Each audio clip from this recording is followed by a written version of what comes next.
Welcome everyone to today's expert discussion on beyond licenses. Why reoccurring EHS compliances in retail sectors hidden risk. Today's session brings together two seasoned professionals, Ms. Catherine Benny, legal expert EHS compliances at Aprajita Corporate Services Private Limited, and Ms. Krupa Anantara, company secretary and governance professional at eminent retail organization. They will shed some light on evolving EHS regulations, the critical difference between one-time license and recurring licenses, commonly missed obligations, and the risk of non-compliances, while sharing up practical insight on robust building standardization and digitalized enabled compliances framework for retail sector. Before starting the session, I request everyone to post your questions in the Q&A session. We'll be taking them after the session. I now pass on the mic to the experts. Thank you. Hi, everyone. Good afternoon. Thank you for joining us today. And I'm Catherine Benny, as she have already introduced. Here we are to talk about something that doesn't get enough attention in most organizations. But when something goes wrong or if some issues happen, it can be very catastrophic. So here we are going to talk about the EHS compliances that would be applicable to a retail sector, from hidden risk to the systematic control. So now you might be thinking, why should I care about EHS compliance right now? There's a mindset that is existing in India, that EHS laws are only applicable to factories or in a place where there is an intense activity happening, like a manufacturing, processing, etc. So even now, some of you sitting here will also be thinking that mine is just a retail store with a small space, hardly, a 650 square feet area or something above that. So I don't think there's a mindset that you feel that EHS laws will not be applicable to me. What kind of laws are going to be applicable to me? So that is the thought that everybody sitting here would be having. So I'm not bluffing at this stage. This is the reality, and that is a fact. Because in India, when an incident happens, or when something breaks out, or when an issue happens in your establishment, that's when you get alarmed. And until then, you might not even know about that compliance or such safety or precautionary measures that you're supposed to carry out. You might be unaware of it. So that is when all time that you have ignored, you would start regretting about it. You could have just complied by a set of compliances which would have helped you out to come out of that. So before we deep dive into it, let me just set the stage for what we are going to cover today.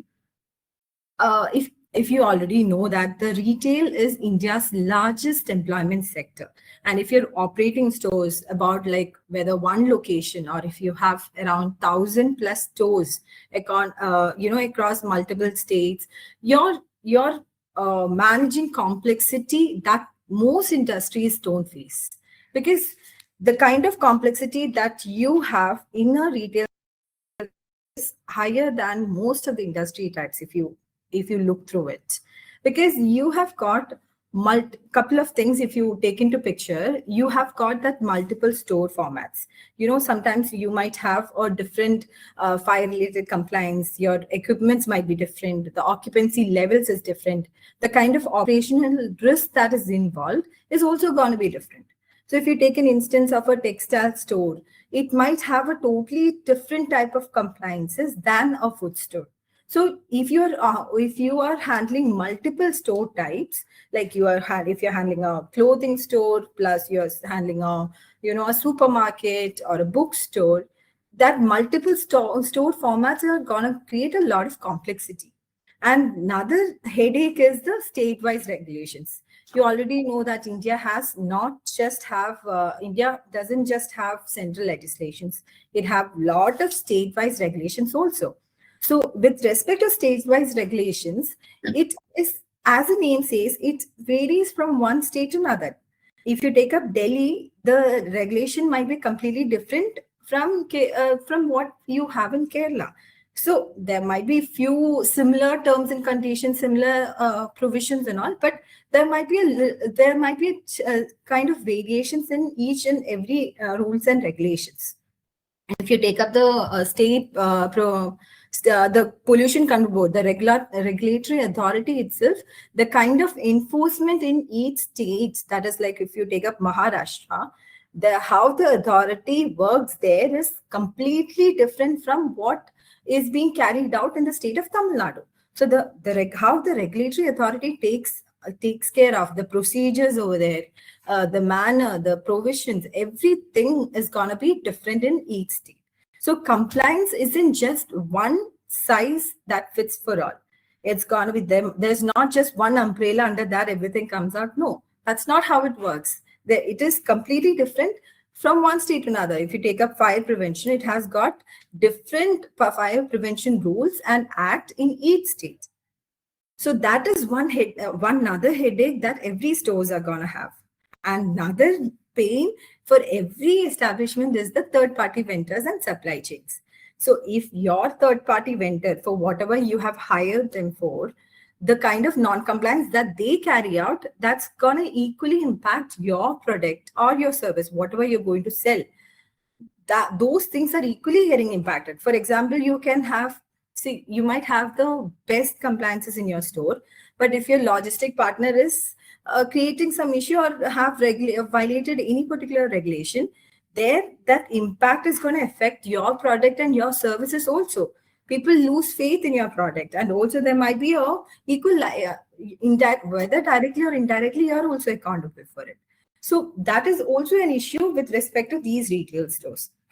The main issue that comes up is the distributed governance. If you take up, EHS compliances are getting scattered across departments. Like, the safety might be handled by one particular department, and the other operation related stuff would be handled by somebody else. So there's no one department who handles one thing. Like, for example, if you take up finance, if you take up the finance related compliance, there would be a finance team in every establishment who handles that.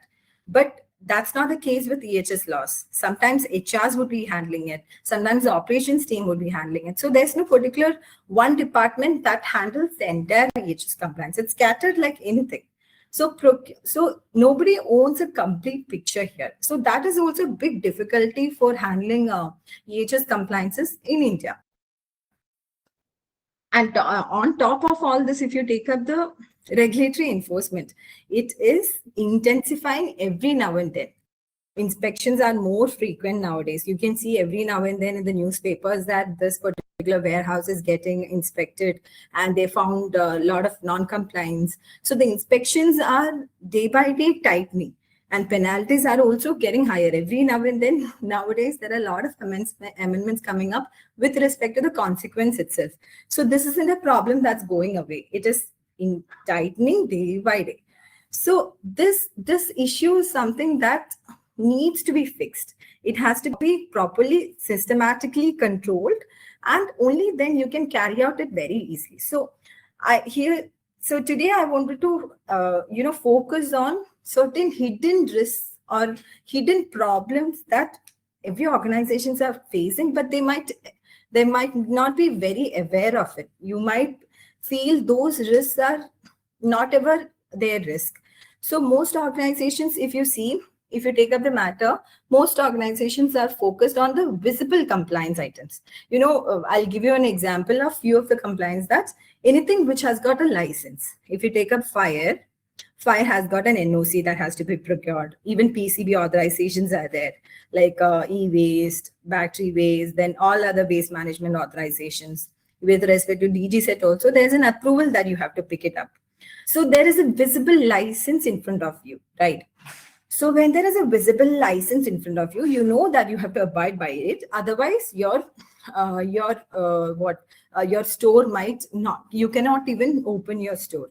So that is the main reason you go and take up this license, and you feel that you're compliant. You also renew that on time.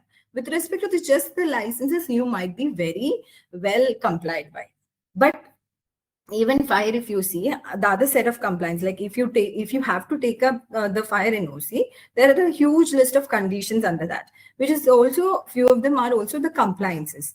Since you have to procure fire NOC, you have to abide by those compliances. So that compliance also, you would be somehow taking care of it. You would be abiding by those compliances. But what about the other set of compliances, which is not even in the picture? It doesn't have a license backup. Like no license is going to remind you that you have to comply by this. That those compliances are also very much important. But it's equally important because it also carries penalties, just like the licenses. We can if you want, you can call this as a very silent compliance risk, because this is not, nobody is aware of these compliances because there's no license to back it up. I'll give you an example of CCTV regulations. I mean, CCTV, there is a particular compliances to file a return and maintain the video records, and smoking prohibition related compliances. There are few compliances like that which is not even under the radar of any of the retail outlets. So these compliance requirements, every regulatory authorities check out, but most organizations don't even know that they are applicable until they get a notice or a fine. So why do you think that these compliances are not even coming into radar? Because there's no visible license to remind you. There is no renewal deadline on the wall, so they fall through the cracks. So if you don't bring this into your radar, then that is going to create a higher non-compliance issues in your establishment. So with that context, I think I would like to bring to your notice that you should, every particular retail store, you should understand what is the real-time picture. How is it working in a particular establishment currently in India? So with that context, I would like to welcome our guest for today, Ms. Krupa, who is a representative from Trent Limited. So she would be sharing their real-time experience managing EHS across 1,000+ stores, multiple formats, multiple states, and a complex supply chain. Hi, Krupa. Thank you for joining us. We're really excited to hear from who's managing EHS at such a scale. So before we dive into question, Krupa, would you like to introduce yourself? Sure. Thanks, Catherine. It's a good context given by you in this evolving, regulatory landscape, in particular with EHS. So myself, I'm Krupa Anandpara. I'm the Company Secretary and Compliance Officer of Trent Limited. I joined Trent about 2.5 years back, and I joined from a well-known, pharmaceutical company, wherein again, rigid, stringent compliance norms to retail. So from pharma to fashion, the compliances remain as rigid as it is in pharma. Trent, I'm sure everyone knows Trent is one of the largest leading multi-brand fashion retail company, and has over 1,100 retail stores across different formats. We deal into fashion, apparel, cosmetics, also food products under our banner Star. We are Nifty 50 listed companies and eminent, part of the Tata group. So that's the introduction. Catherine, would you like to pose the questions now?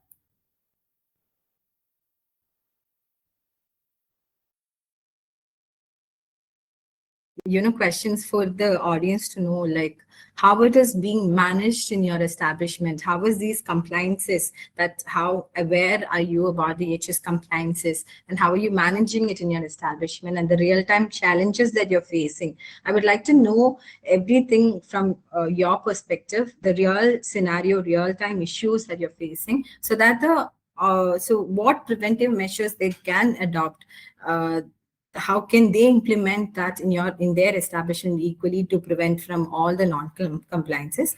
So with that, I would like to start with the first question.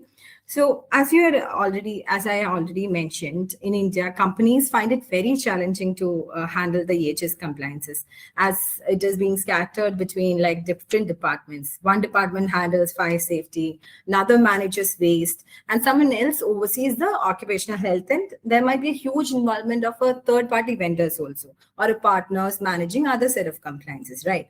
So how is EHS accountability structured within Trent? Have you faced any situation that due to very poor management or a governance or unclear accountability contributed to the kind of compliance or any issues in your establishment? Would you like to throw some light over that? Sure, Catherine. I think it's a very good question. So far as the compliance is concerned, it all depends upon the culture that you have, right? Trent, being eminent, Tata Group company, believes in zero tolerance for any kind of non-compliances. Compliance vision itself is to be fully compliant, doing things right, right things the right way, which is the most critical aspect for us in our business. Having said that, for fashion retail company like us, like Trent, what is critical? The critical is to just tick the box compliance or ensure the real safety on ground. Because we have over 1,100 outlets, and the customer safety is the most important aspect for us. So what is critical is to ensure the product safety, quality standards for our products, for customer data protection, adhering to labor laws, embracing sustainable practices, etc. Everything is so critical for us. So, at Trent, the compliance is not just complying with whatever the law says, but it's way beyond. It's embedded in the culture so much. It's managed really in an efficient way because that's in the ethos of the organization. When we talk about the regulatory, compliance, especially with respect to EHS, it's really very complex and evolving. There are new regulations coming in place, and we all are aware about the DPTP and the new labor codes, etc., etc. On the front of EHS, also, the laws are quite evolving. There are government interventions. There are expectations from the corporates on, the responsibility towards the customers, employees, and all stakeholders. So it is necessary for businesses to keep themselves, aware about and abreast about various sector-specific regulations. Non-compliance of which could lead to significant legal and financial risk, as well as the reputational harm for if not managed effectively. So it is necessary, first of all, to have the compliance culture, to have the compliance awareness across all operations, be it the warehouses, locations, customer, employee, any stakeholder. It's the most important aspect for all the organizations. Specifically with respect to EHS compliances, at Trent we consider as much as critical as other compliances. Because millions of customers visit our stores, and we have our people employed at the sites. We have huge vendor base who are our business partners. So safety of our employees, safety of our customers, safety of our business partners and employees working at these facilities is not just a legal compliance. It's a moral responsibility, business responsibility for us. So we look at compliance completely differently. We manage it in-house. Everybody, each function, the responsibilities are mapped. People are made accountable for it. And, we have a strong compliance oversight at Trent, and which includes not only just the functional leadership, it also includes, the audit committee, risk committee, and at the board level. So that is how we look at the EHS compliances and the way we manage it.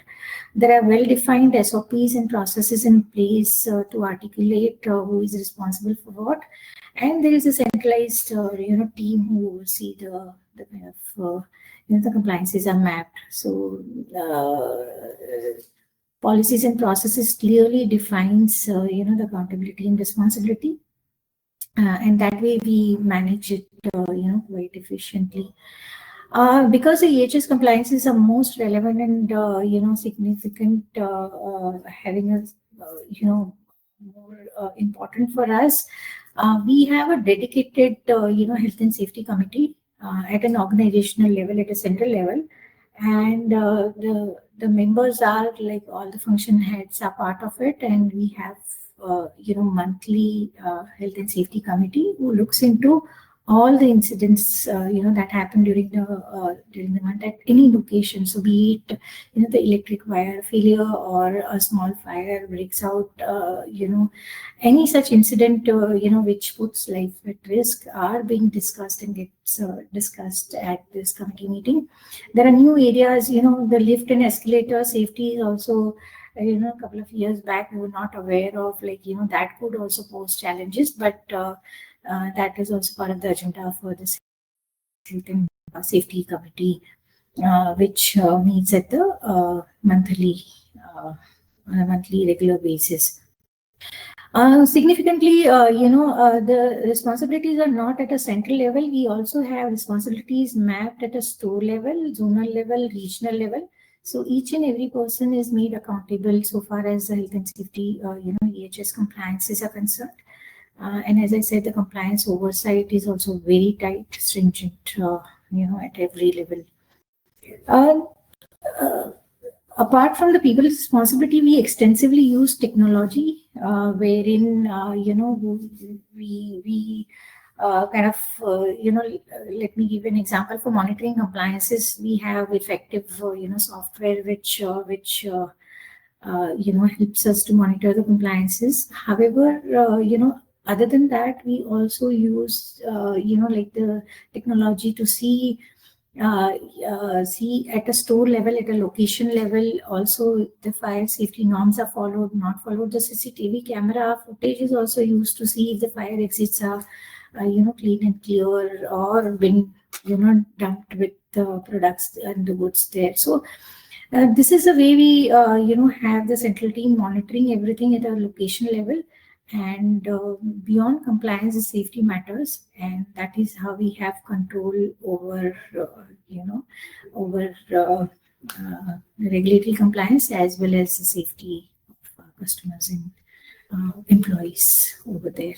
So yeah, that is the way we manage it. The tone is set from the top, and board also has good visibility of incidents happening across all our locations. So even the smallest incident happening, the non-compliance on this front happening, is escalated to the managing director or to the board, and they really follow up and see that how best we learn from those incidents and it never happens again. So that's the way we manage, Catherine, the compliance. EHS compliance with our end. Got it, Kripa. So I, as I understood from your what you have said, even for state-wise regulations as well, and like as I already told, state-wise regulations, since it's different from one state to another, there might be a lot of regulatory confusions also. So even that, as you had already mentioned, you have at state level, you have a different compliance team altogether, right? To handle all the confusions. And have you faced any situations that there is a regulatory confusion between states, state-wise compliances, since it's different from one state to another? Was there a regulatory confusions, and how did you avoid that gaps? How did you avoid that particular gaps, since different state requirements is different? Have you felt a pressure, that kind of pressure, as one state it might be easy for you to procure some licenses or file a return. It might be very easy for you to do in a particular state, but it might be some other regulatory authority in another state, it might be very stringent. So how did you deal in that particular moment? How could you go above that? How did you overcome those challenges in your establishment? Like the organization like us, which has a pan-India operations and where the state rules are applicable for all our, operations, be it stores, be it warehouses, sourcing offices, etc., etc. It is very difficult to maintain at a central level. So we have vendors who help us definitely to, because we don't have reach and we don't have those many compliance officers sitting across all locations. It's best to outsource, and we have outsourced some of our work to the vendors, and vendor partners, and they are helping us to keep ourselves compliances. But the monitoring happens in house, and that is the compliance team which and the EHS team which helps providing the monitoring and oversight. So that's yeah, it's a complex to manage the state laws, especially when it comes to obtaining the lift licenses. You gave an example of filing of the fire safety,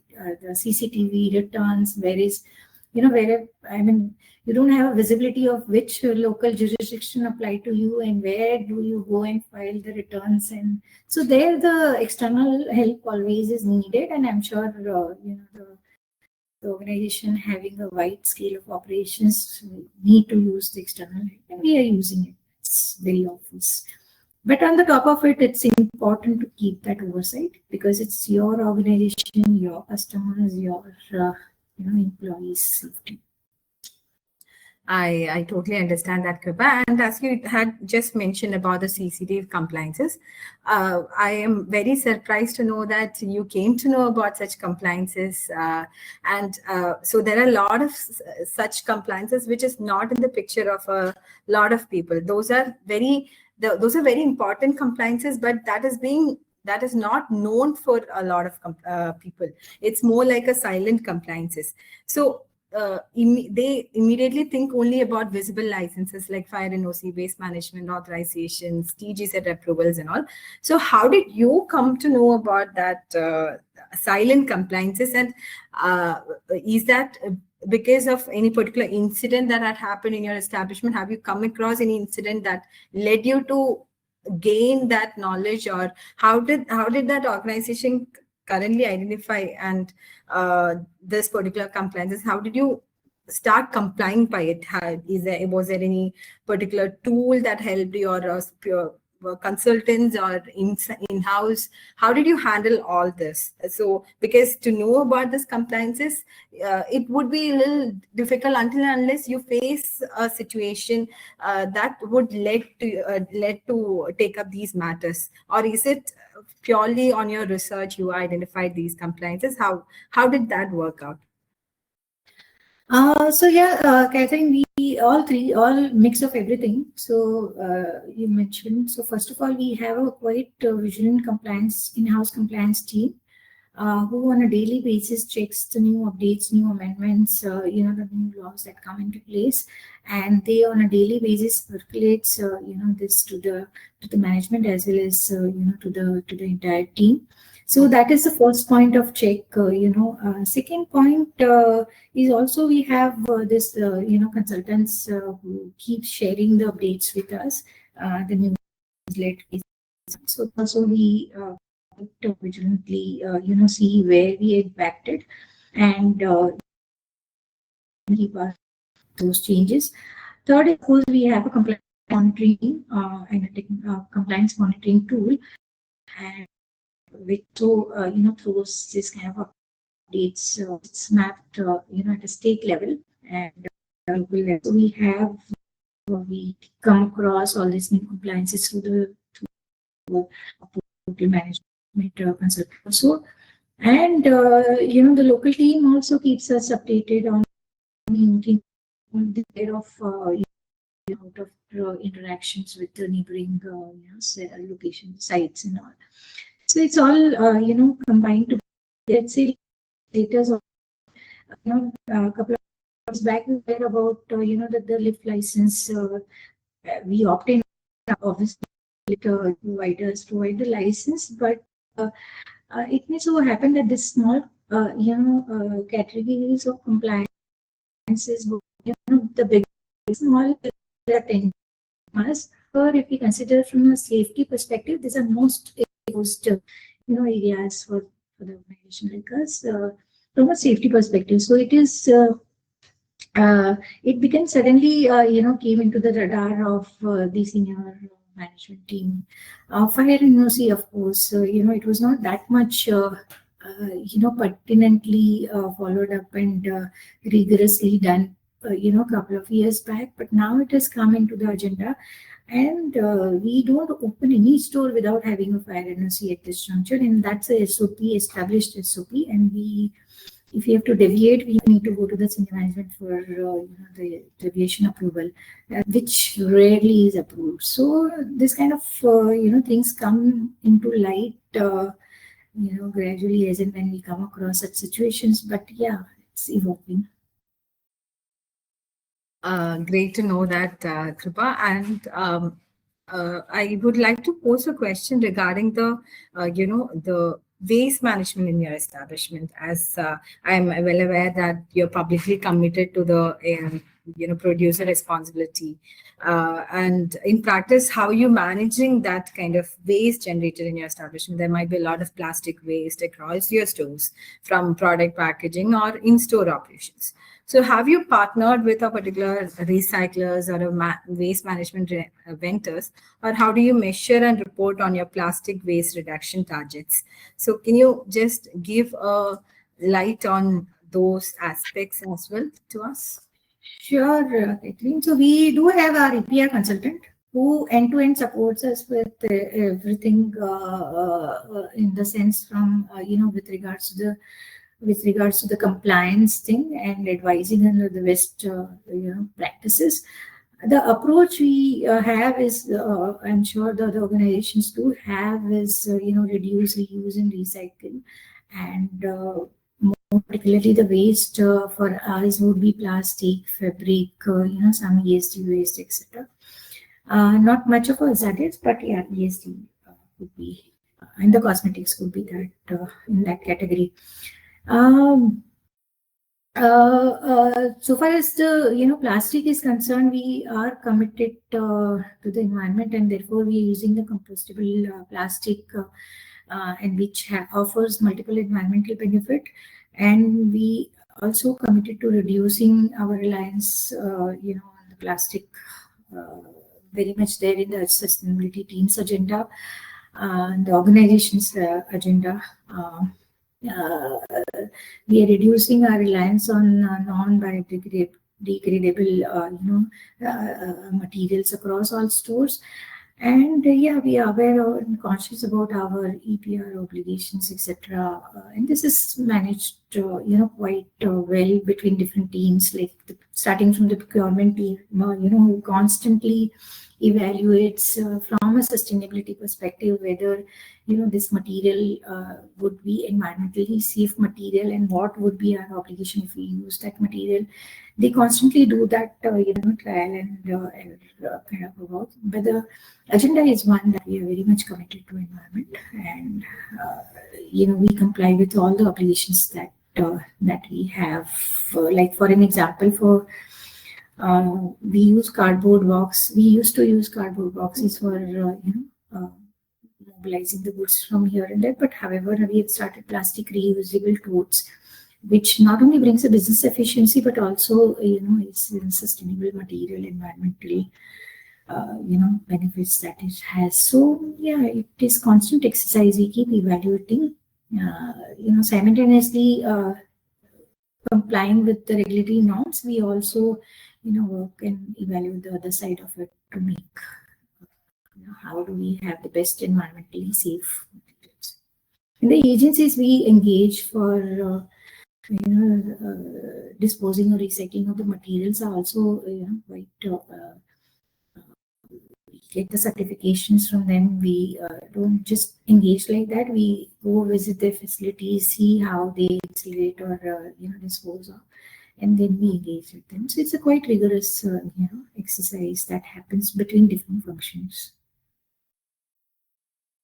Okay, so you're saying that since you have a lot of vendors, as I could understand from the understand from all the questions that I've asked, you've got vendors and consultants and third-party managers who take up the stuff, like, for example, the plastic waste, and also with respect to knowledge sharing also. So have you ever faced any non-compliance from there, and that led to an incident in your that impacted your product or service that you're offering? Have you faced any such situations where you had to change your recycler, or you had to change your compliance partner, and maybe the code of conduct has been is at stake, and any audit or some inspections have revealed that some of your vendors have led to such instances? How did you manage that practices? Like, have you personally warned them? How did you go through such situations, Kripa? Okay, so we have never, I mean, after, I can't tell you, before I joined, but after I joined, there are no such instances, wherein I have to we have to take that action against the vendor, because what we do is, before engaging with the vendor, we do that assessment of, whether not only vendor, their facilities, etc., and make sure that we want to partner with this vendor, whether it has the facility which meets all the compliance requirements, and is there any exposure. So those risk factors are built in the decision itself. So there is no such decision where we go back to vendor and say, no, your facility, you're not meeting our code of conduct requirement. But having said that, it's a continuous exercise. We have this, audits on a regular basis, the internal audit team, as well as we have external audits. We've not come across such situation as on today, but yeah, definitely it remains under our radar, and we constantly look at such things which exposes us, the non-compliances. Only notice we received is a segregation of waste at one of our store in Ahmedabad, and that's all I know from this site. Nothing else has come up so far. Good to hear that your management, I mean, the kind of vendors that you have involved with is going well with you. And with that, I would like to look into, as you already know, that the industry practices. From our industry practices, we understand that the DG set compliances or compliance practices are much poorer among different industries. It's bit weak. People don't take care of DG compliances as serious as it is. So there are a lot of daily records that has to be maintained. There is regular inspection, testing that has to be maintained with respect to the DG set, the pure diesel generator that you have. But we feel that industries are not taking care of such compliances very seriously, and because there are innumerous consequences coming arise of it. A lot of companies were held liable, or were facing a lot of consequences, because DG sets, it carries, this set of compliances carry serious consequences, like including imprisonment of 3 to 6 months, fines to around 1 to 10 lakhs. There are a lot of consequences coming due to the non-compliance of DG set compliances. So it is not just the imprisonment or the fines that matters. At some point of time, there were situations where the facility managers or the directors face personal prosecutions.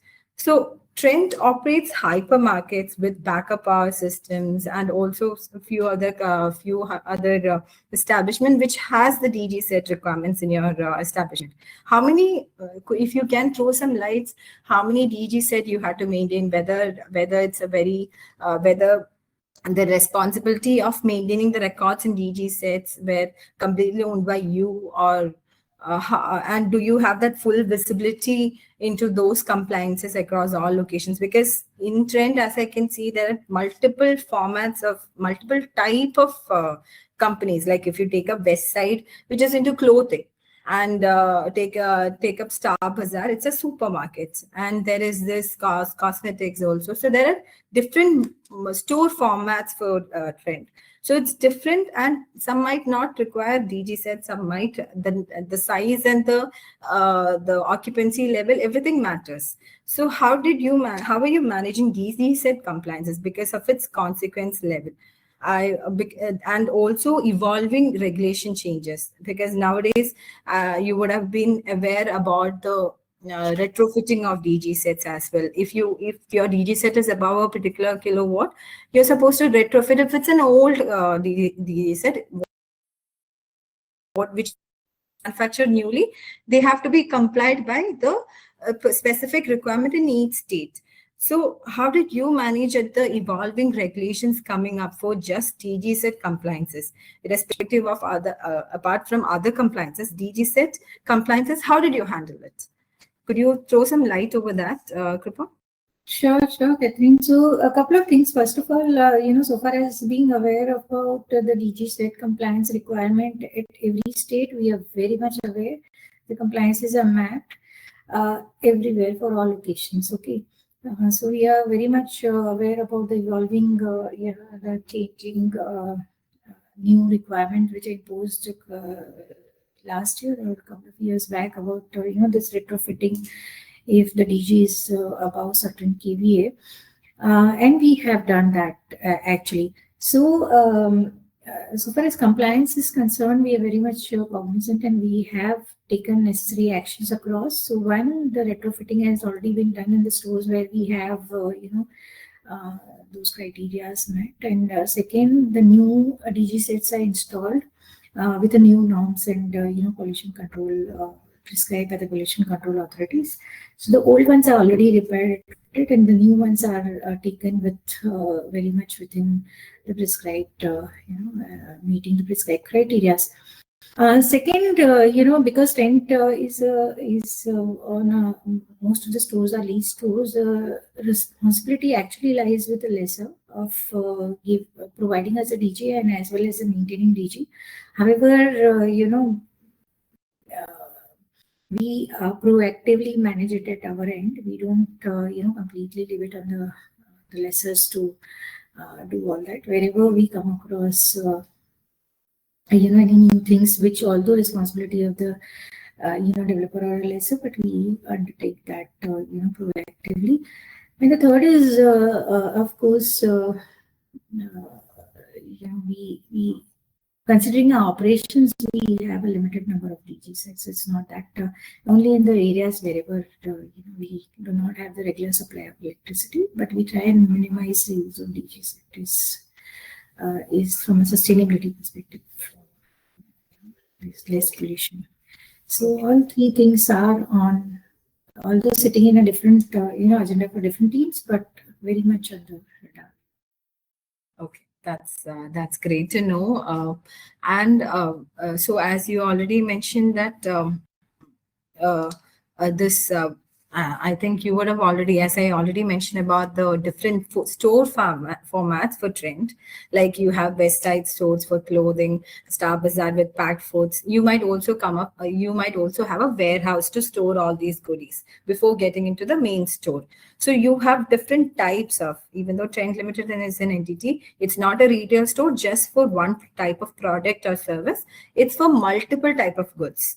Your clothing, your food, packaged food, even in supermarkets, it's not just the packaged food that you're going to provide. It's the fresh vegetables, or fresh goodies as well, and also pre-packeted foods. And warehouse also, you're going to store not just for food items, but for all the other related goodies like the clothing, cosmetics, every kind of stuff. So there might be a separate storage capacity, storage related compliances in your establishment. So when it comes to fire prevention in those warehouses or in those stores, how difficult or how easy you have found that fire preventive measures in those establishments, like for example, West Side, based on your size and the occupancy of your establishment, the fire equipments that has to be installed, and the kind of NOC that you have to procure, everything is different for west side. It might be different for wherever there is a cold storage, and if it's a very hazardous related stuffs, then it is different for type of. So with respect to fire preventive measures that you have brought in your establishments for each type, how was your experience in setting that up? And if when there was an inspection, that have you ever faced any particular incident where you have some non-compliance in any of the measures, and how did you bring any corrective measures to prevent that recurrence of such issues with respect to fire preventive measures? Right.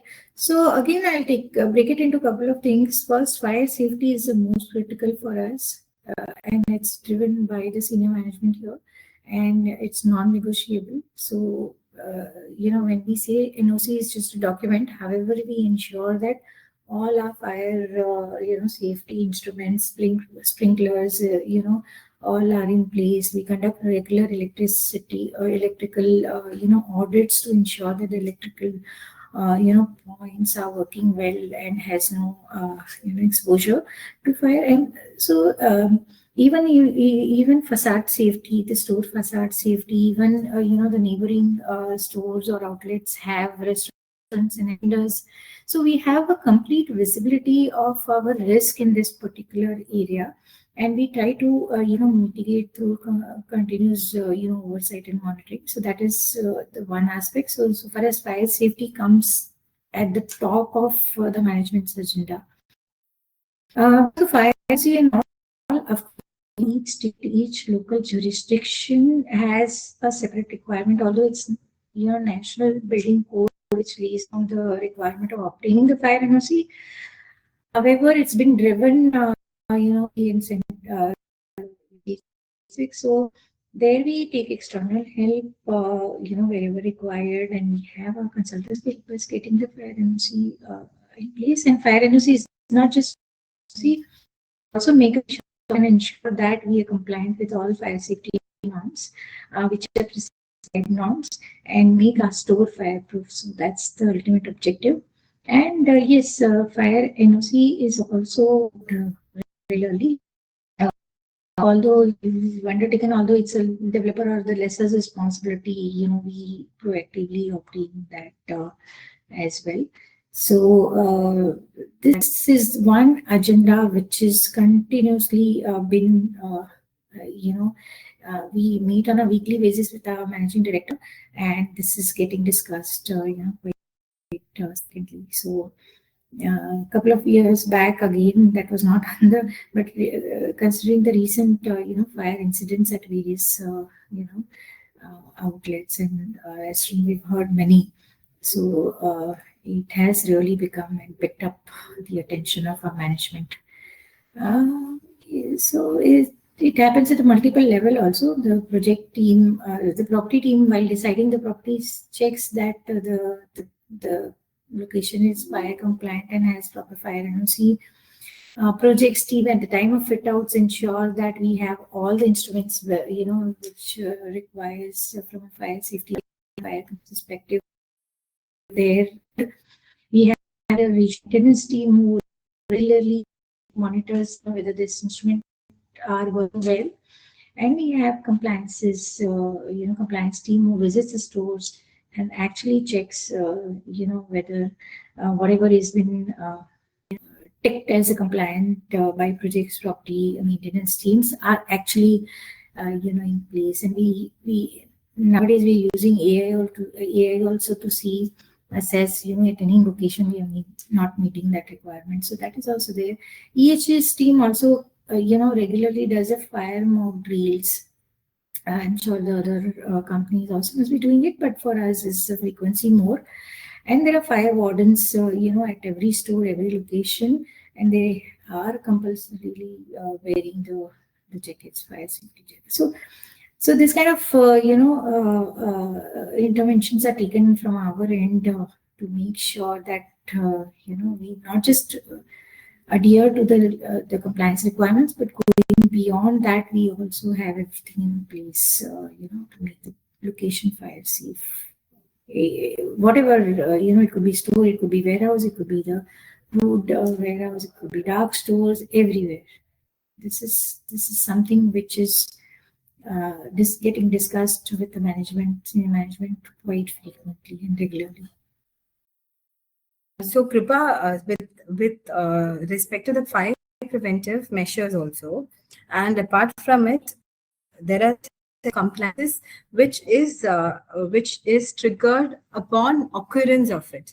Okay, sometimes if there is an accident in your store or in your warehouse, wherever, if there is any particular incident happening in your establishment or any kind of issues, there has to be a triggering method involved in it. There has to be somebody who somebody who reports that particular occurrence. Until and unless if you don't report that incident, the authority won't know. The fire preventive measures cannot be implemented by the management. So how did you train your in-house employees, or how are you handling the reporting mechanism in establishment? Because somebody has to report, and once you report upon filing the incident, there has to be a report towards the authority as well. There's a huge list of compliances that has to be reported to the authority, showcasing that this incident has occurred and there is a compliance to be. So how are you handling those reporting mechanisms? Do you have you ever carried out doing that, or how train your employees with a particular the reason is, if you have any particular near miss incident that was reported early or investigated and prevented from becoming a major incident, have you faced any situations like that? How do you handle this reporting mechanism situations? So we have, first of all, we do not have any harmful, dangerous products, except those food stores. So we do not, the fashion and the apparels do not have that much exposure. So the fire risk is not that much major for our apparel stores. However, warehouse, I agree, it is there. We have all the proactive measures in place to prevent the accidents. So first of all, the preventive measures are in place, and we regularly have safety checks done at a regular interval. So to prevent the incidents, still, sometimes such incident happens. One of our stores, there was a fire broke out at the manager's cabin because of the charging point, and that was one which gave us a learning. And so such type of incidents happens. We have a very robust incident reporting mechanism, and we use technology there also. So iSafe is a portal. The moment the incident occurs, it gets reported by the store manager immediately, and it reaches to the central team. The central team proactively takes whatever actions required and to mitigate that, including the reporting. So, and escalating wherever, depending upon the impact to the respective stakeholders. So the escalation happens very fast, through this portal. First of all, preventive measures never, allows any incident to happen. If the incident happens still, then we have this kind of recourse to report and escalate and mitigate. So yes, that process is in place and is working well, because we do a quite we also do a simulation exercises quite frequently. So apart from like you do a mock drills of fire, we also do incident simulation exercises for EHS. So that also helps creating awareness across all stores.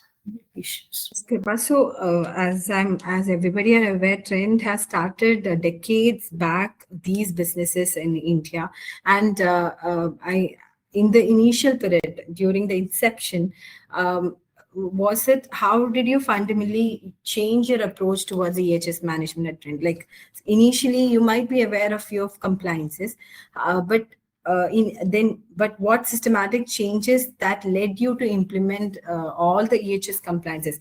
As I initially mentioned, there might be a list of compliances which is aware for every companies when they start their establishment.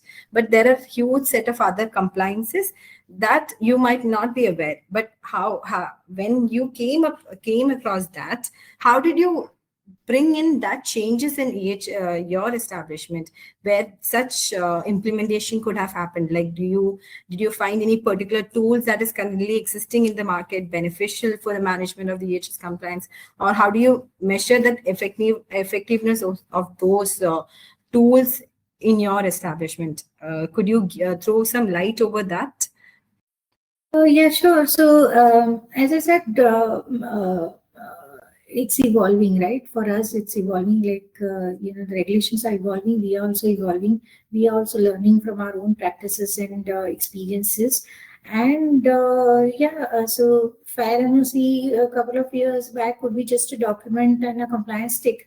However, we ensure now that it's not fair NOC as a document important. However, the fair, these instruments, the equipments which make the fire preventive instruments, equipments are also equally important.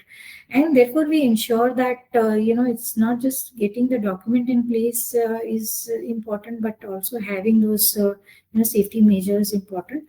Other than that, we've started regular electric, audits, which is not mandated by law. It's purely from our own experience and learnings in the past. And this is again an initiative to prevent, such incidents.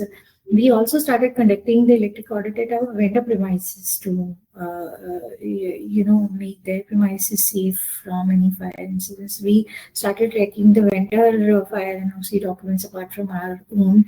We started tracking the lift licenses, the escalator licenses, as I said. So it is evolving, area, and the more we get into it, the more we realize that.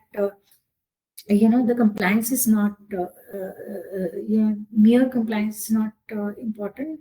Actually, to make the location safe is important, and therefore we go beyond the statutory norms to do our best, wherever we could. So, and it is again a learning from the experiences. We learn, we evolve. Thank you so much for sharing that, Kripa. I think that's incredibly valuable for everyone on this call.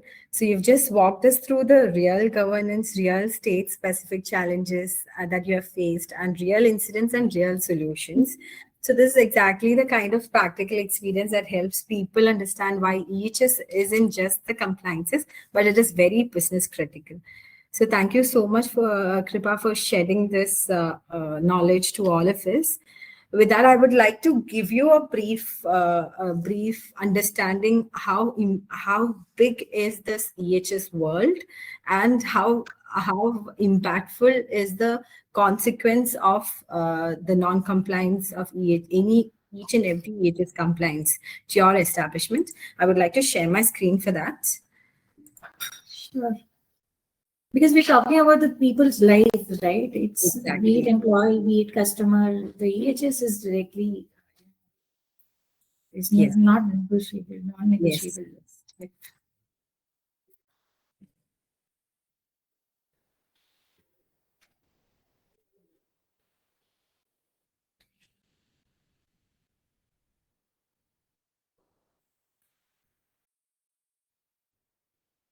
Yeah. So Skripa have clearly explained about the entire environment, health, and safety related compliances. It has a lot of compliances under EHS. If you see with respect to each stores that was there in your, suppose if you have one particular store, or if you have 1,000+ stores also, the kind of compliances for each store is cumulative. It is a huge set of liability that you are putting up on your head just because you have non-complied so one single compliances. So it is not just affecting your establishment, but life of the people are at stake, plus your business is getting into a closure. The consequence is higher. here I would like to showcase to you like the set of legislation itself. How big is this EHS world with respect to, if you take up the matter of environment in EHS itself. E is for environment, and under environment itself, there is a huge set of legislations. If you take up the Environment Protection Act, under that itself, there is this waste management rules called solid waste, hazardous waste, e-waste, battery waste, biomedical waste, and plastic waste. So if your store is handling matters which has any of these waste or all of this waste, then you have to somehow comply by the compliances under all waste management. It is, as Kripa have clearly mentioned, it is not just on records or on papers you have to comply by it. You have to actually get onto the ground and do the matter, work around the matter. It is not just the returns that you have to file. To file the return itself, there is numerous matters that you have to abide by. For example, with respect to waste management itself, to file a return, you have to first tell them that you are managing your waste appropriately as per the provisions. With respect to hazardous waste also, it has to be properly, if it's a recyclable material, then it has to be properly recycled, or it has to be disposed of, or it has to be treated based on the specifications of the specification of each materials and the provisions of all the waste management. So not just for the raw materials that you have to take care of, but even to the waste level. So whatever waste that product is going to give you, even to that level, the government have set rules to protect the environment and to prevent the health of the people and to provide the safety of the people. So when you just make the product, you can't just say that you're done with it. Your job is done and you don't have any more provisions or rules that you have to abide by. But even after that, when you, whatever waste you've created, even for that you have to comply by a lot of compliances. So that is the set of compliances under environment. You have, even if you're drawing the water from underground, for that also there's a huge set of compliances. The pollution that you create due to the noise of your machineries as well, there is a preventive and control method involved under noise pollution rules. So this is something that is under the environment umbrella. And air prevention and water prevention is something that everybody knows, because they have to, if you have to start an establishment, you have to somehow procure the water, you have to procure the license, you have to procure this PCPA authorization under air and water. Otherwise, you can't take it up. So you know that there is something under air and water, but are you aware of the kind of control that you have to put up on the pollution that you're, or the output that you're creating out of your products or in your store? That is another set of control methods that they have brought up. Whatever you're emitting out of your stores or your warehouse, that over there also there is a control that the government have set through this this particular act, Air and Water Act. And Motor Vehicles Act also, if you have your own vehicle, there is a huge set of compliances coming under Motor Vehicles Act. Then if you come across the health related legislations, food safety, everybody would be thinking that food safety is only for the restaurants. It is not just for food restaurants. If you take up the matter of supermarkets, just like how Trent has, even for supermarkets, whatever food that you are providing, food that you're selling in your establishment. Suppose some of the supermarkets, if I'm not sure if you have noticed, some of the supermarkets have their own brands, like for example rice or sugar. You might see the packet name as their own name on the packeted food. So with if you're selling out under your name in your store, still for the packaging related compliances, if you're covering a food, then you have to comply by the food safety packaging regulations also. And labeling and display is also an equal important matter that you have to carry out. Apart from it, you would have also seen in those establishments where you cover the food or packet the food, the fresh food. When you serve, there might be a particular fresh food that has been served inside the supermarket. Over there also there is huge set of compliance. And even if you don't have any food products in your establishment, if you just have a coffee machine in your establishment also, there is a set of compliances that has to be abided by a food safety under FSSAI Act, that is Food Safety and Standards Act. So you can't, just because you're not a restaurant, you can't just skip away from FSSAI Act. There's a huge set of compliances under these legislations that is gonna be applicable to you. You have to even procure a registration in such cases. So there are these compliances existing. It's just that you're not aware and you don't notice it because you have not come across an incident as of now that has occurred in your establishment.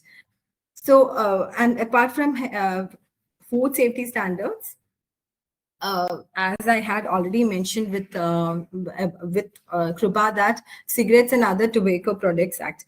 I think if you have seen these kind of boards outside the premises, like no smoking area, smoking is prohibited in this area, you would have seen those boards. It's all not because that employer or that owner of the building doesn't like anybody smoking in their premises.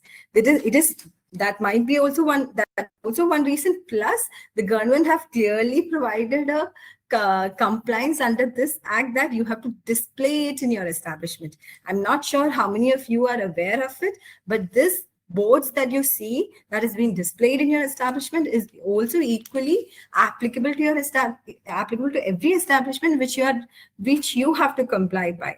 Legal Metrology Act. I'll take an instance of supermarkets again. For every pre-packed food, if it's under your name, or if you're packing, for example, if you're packing it freshly, all your vegetables, if you're packing it freshly, even that you have to abide by the conditions. Not freshly packed. If you take up the instances of the pre-packaged food under their own name in supermarkets, that also has to be considered. But when you take up the matter of legal metrology, what comes into your mind is the scale that you use. For example, in supermarkets itself, with respect to, you would have seen, most of you would be having if you're not having a supermarket also, you would have gone to a supermarket where you buy vegetables or fruits in your establishment, right? At that time, they weigh it in a particular machine, and then they give you based on the weight that is shown on that machine. So even for that weighing machine that is used in a supermarket, or if you're having a jewelry, the weighing machine you use in a jewelry, even that has to be properly verified at regular intervals of time, and it has to be re-verified at regular intervals of time. So there's another set of compliances under legal metrology. Just even though it is not a manufacturing unit, even for retail stores, there is this compliance requirement under Legal Metrology Act, which most of them are not aware, and which is, you would have come across recently in an airport, that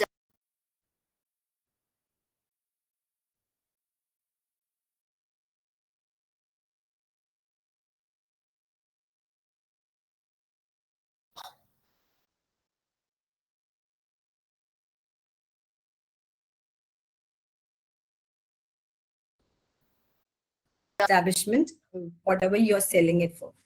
And Drugs and Cosmetics Act, the prohibition, Drugs and Cosmetics Act, also if you're selling any drugs in your establishment, pharmacies, even in supermarkets, if any of the drugs mentioned in the schedule, if you're selling it, even there's a huge set of compliances coming under that.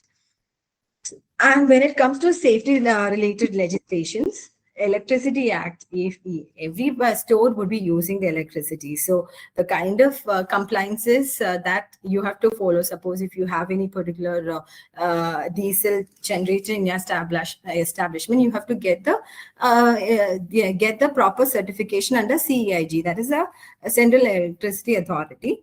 And if there is any accident, then accordingly that accident has to be intimated. So these compliances are also with, if there is any electrical appliance in your establishment also, proper precautionary measures has to be clearly implemented, and proper emergency numbers has to be brought in. So these compliances are also there, which is equally applicable for a retail outlet. And motor vehicles, if you have a gas cylinder in your establishment, if you run a warehouse and you have a gas cylinder within above a prescription, then you have to procure these compliance. You have to comply by these compliances. Fire Act and Lift Act, as you already know, it is very much important. Apart from the Fire and Lift Act, there is this State Public Safety Measure Enforcement Act. It might, the main changes as per each state. State level, if you see under state public safety measures, as I had mentioned above, about CCTV. I'm not sure if anybody of you are aware that every establishment, you're supposed to have a CCTV installed in your establishment. And if at all you have a CCTV in your establishment, then there is another set of compliances. It's not mandatory to install CCTV, but if at all you're installing a CCTV, you're supposed to comply by a list of compliances. You're supposed to file a return to the police authority. You have to save the footage of this whatever footage for a 30 days. Then if there is it has to be installed in a particular manner that has been prescribed under the provision. So there is a compliance that has to be maintained under for CCTV itself.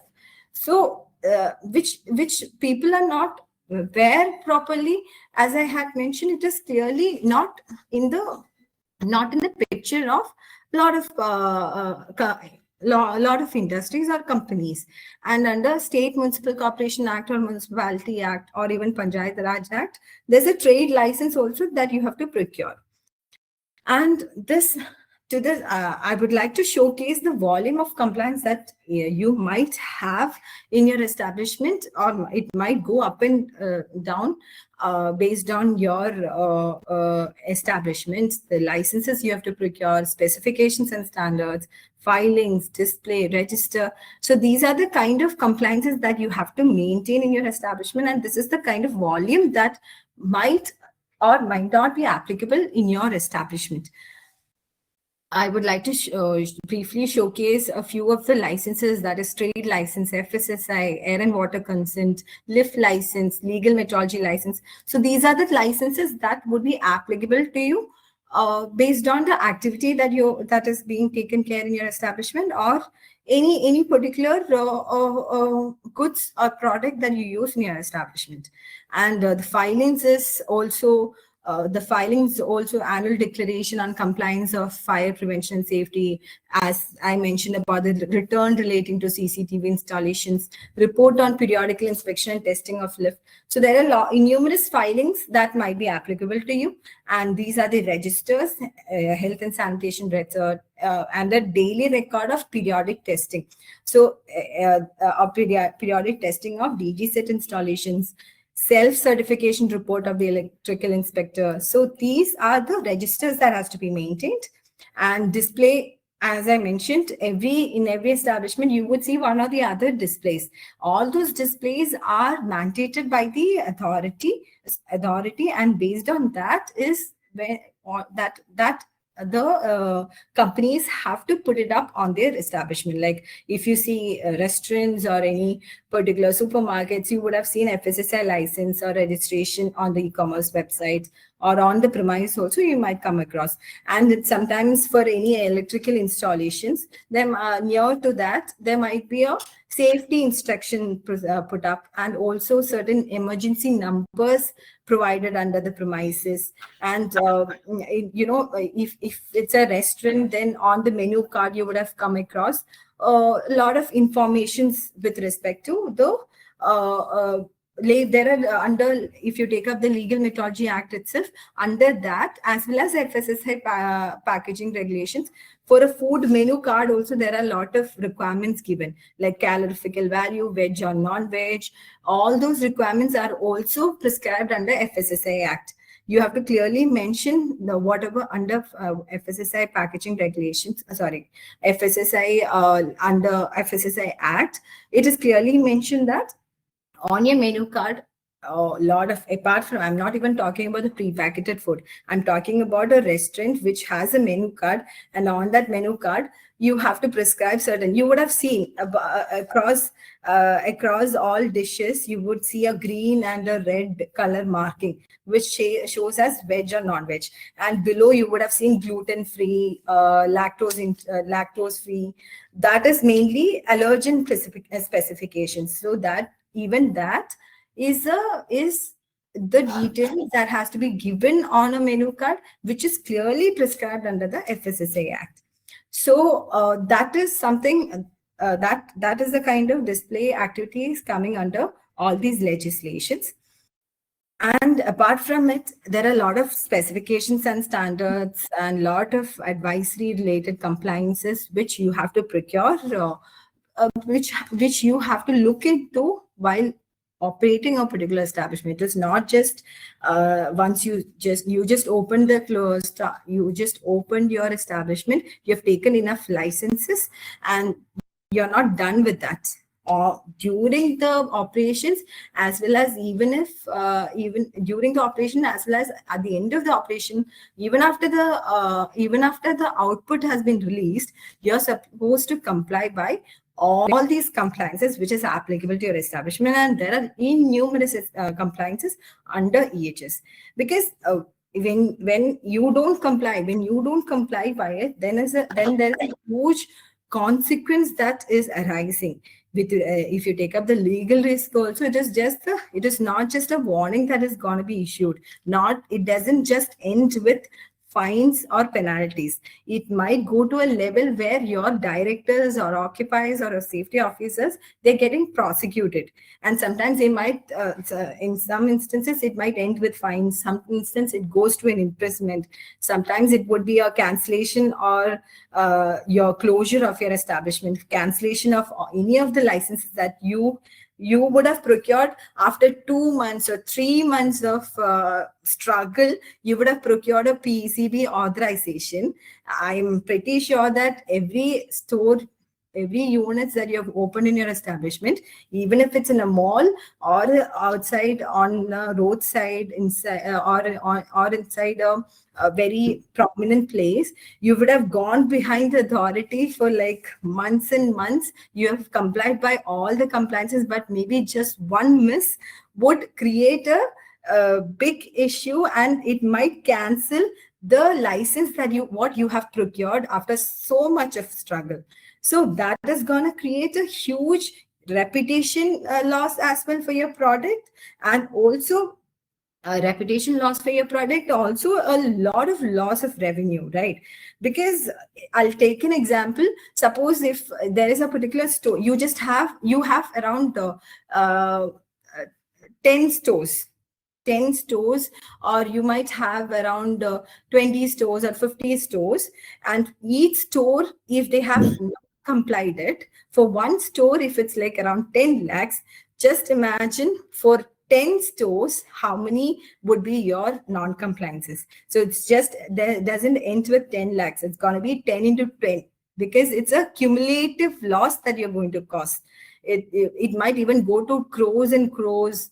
That would result a huge loss of revenue, because you have non-complied by one particular small compliances which you could have easily managed.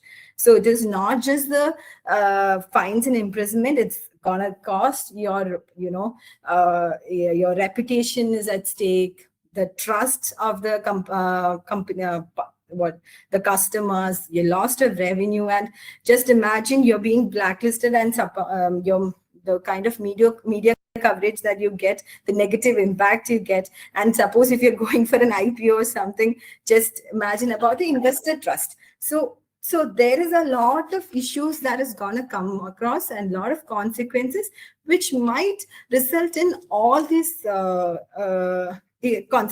issues. So with that, this could have been easily managed, because at this instance, if you take up compliance, is I'm pretty well aware that everybody, when you start a business, it's not easy for them to manage all on its own.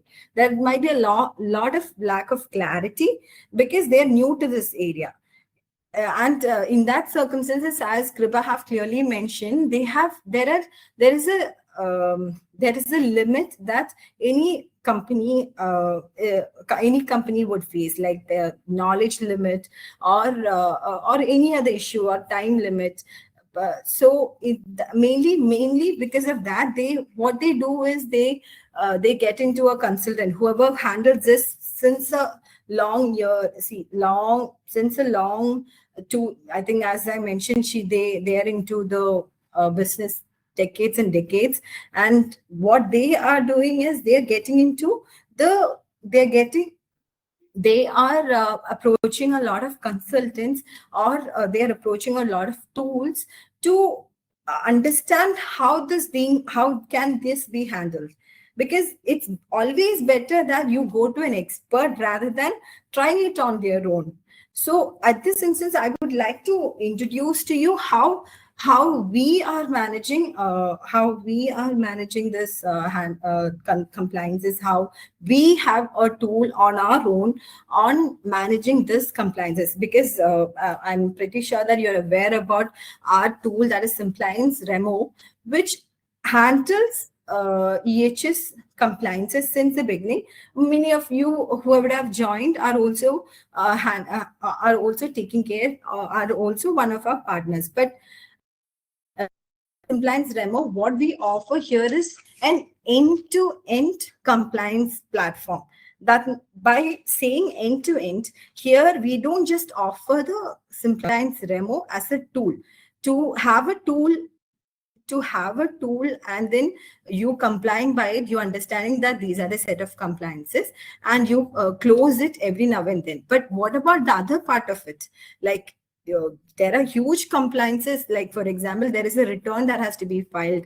You're saying that you have complied by it, but are you actually complying by it, or do you have any struggle in complying by it? That's when we step in. At that time, what we do is we are getting into very deeply into all these compliances that you have to file. For example, a return filing, register maintenance, display activities, license procurement, and all other advisory matters. We step in, we take care of that matter. We have a particular real-time we have a particular person who would be coordinating with multiple stakeholders for tracking and completion of these compliances.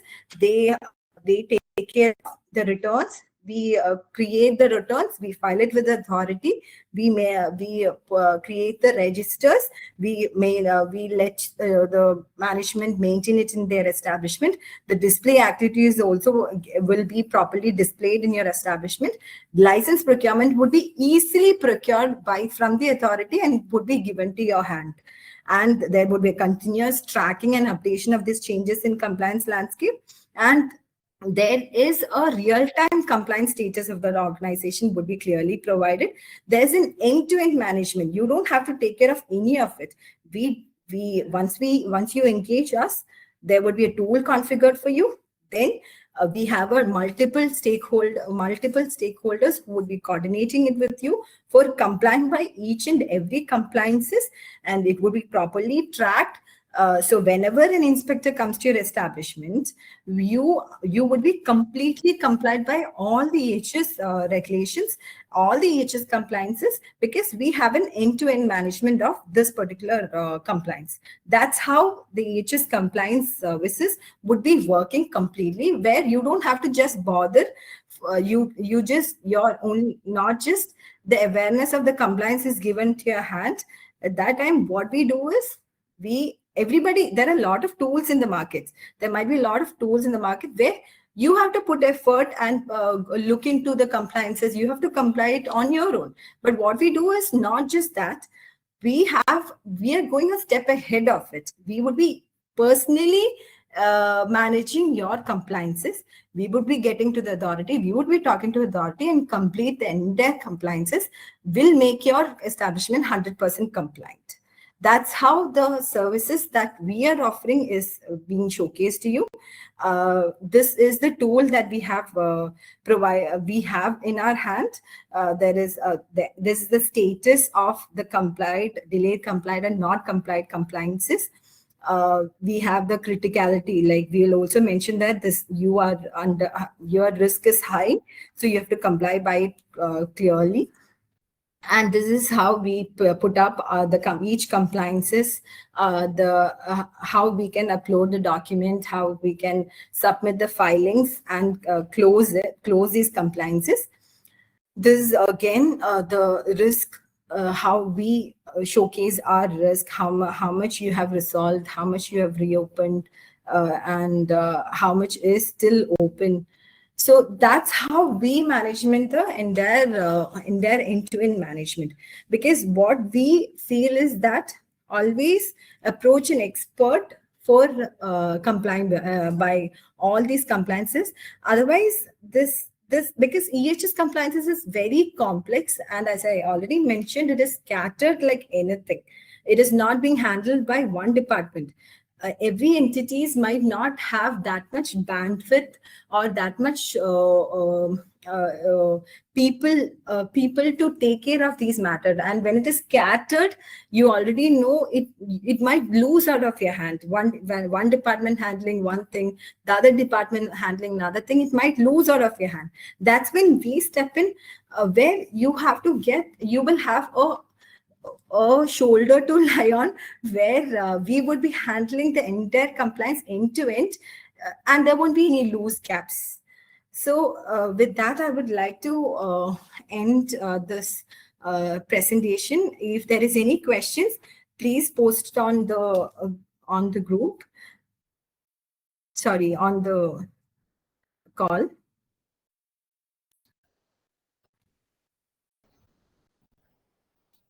Shreya? Hi, I'm audible? Yeah. If there is any question, you can post it now.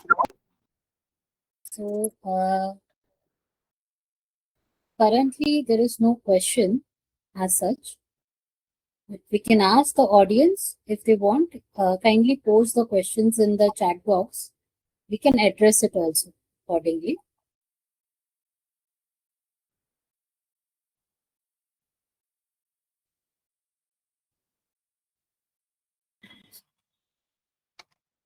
So if you still need some more time, you can actually send across to our mail ID.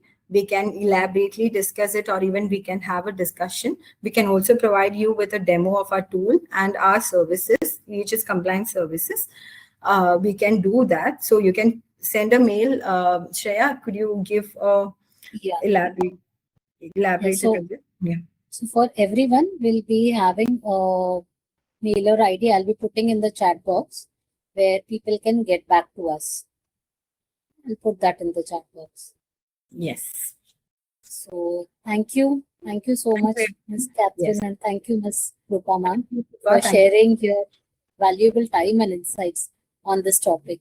So it was a very extensive and deep discussion topic for each and everyone to understand how it works into the retail industry. And thank you, audience, for patiently listening to us. Thank you, everyone. Thank you, everyone. Thank you. Thanks a lot. Thank you, Kripa.